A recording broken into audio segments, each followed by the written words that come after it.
दुनिया भर में तालीम की नगरी के नाम से विख्यात देवबंद एक बार फिर सुरक्षा एजेंसियों के रडार पर है। दिल्ली से करीब 150 किलोमीटर दूर बसा है देवबंद। यह जिला सहारनपुर में आता है।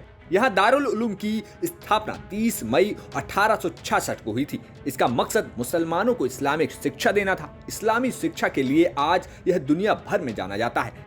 यह सिर्फ एक इस्लामी विश्वविद्यालय नहीं, एक विचारधारा है। इसलिए इस विचारधारा से प्रभावित मुसलमानों को देवबंदी भी कहा जाता है। देवबंद में आज छोटे बड़े करीब 500 मदरसे और लाइब्रेरी हैं। यहाँ दुनिया भर के छात्र पढ़ने के लिए आते हैं। लेकिन अब देवबंद को लेकर सुरक्षा एजेंसियों ने बड़ा ऐलान कर दिया है। जानकारी के मुताबिक अब पुलिस देवबंद में रहे बाहरी लोगों के दस्तावेजों की नए सिरे से जांच करेगी। जो छात्र विदेशों से आए और दूसरे राज्यों से आकर यहां शिक्षा ग्रहण कर रहे हैं, उनके कागजातों के साथ बैकग्राउंड की भी जांच की जाएगी।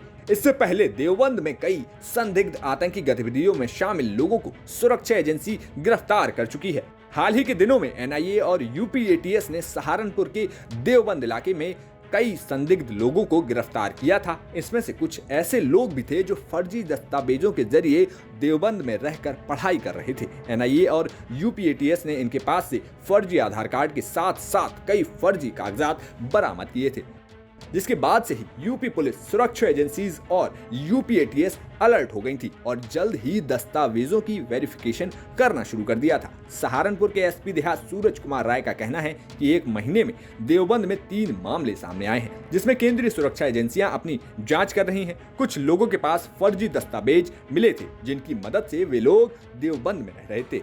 समय समय पर देवबंद में मौजूदा स्थानीय खुफिया तंत्र संदिग्धों के दस्तावेजों के सत्यापन करता है। एक बार फिर से देवबंद में रहने वाले बाहरी लोगों के दस्तावेजों को नए सिरे से चेक करवाया जाएगा।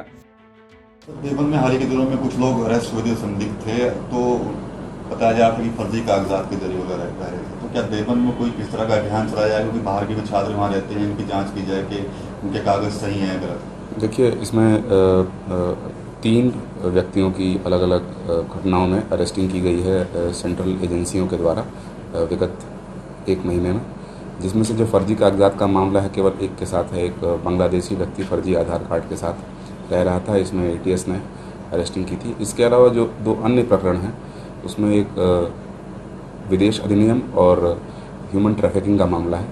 इनकी गिरफ्तारी एनआईए ने अलग अलग मामलों में की है।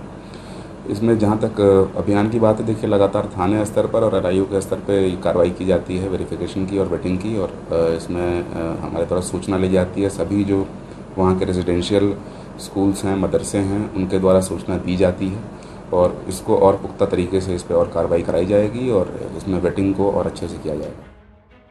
बता दें कि देवबंद पर लगातार इंटेलिजेंस एजेंसी की नजर है। मई 2001 को सहारनपुर में आईएसआई का एजेंट पकड़ा गया था। 10 जनवरी 2009 को सहारनपुर के आईएसआई एजेंट आमिर अहमद भूरा गिरफ्तार हुआ था। 2016 में दिल्ली पुलिस देवबंद से जैशे मोहब्बत के 12 संदिग्ध सदस्यों को ले गई थी। इतना ही नहीं, 6 अगस्त 2017 को देवबंद से बांग्लादेशी आतंकी अब्दुल्लाह को भी पकड़ा गया था। देवबंद से पिंटू शर्मा की रिपोर्ट, यूपी तक।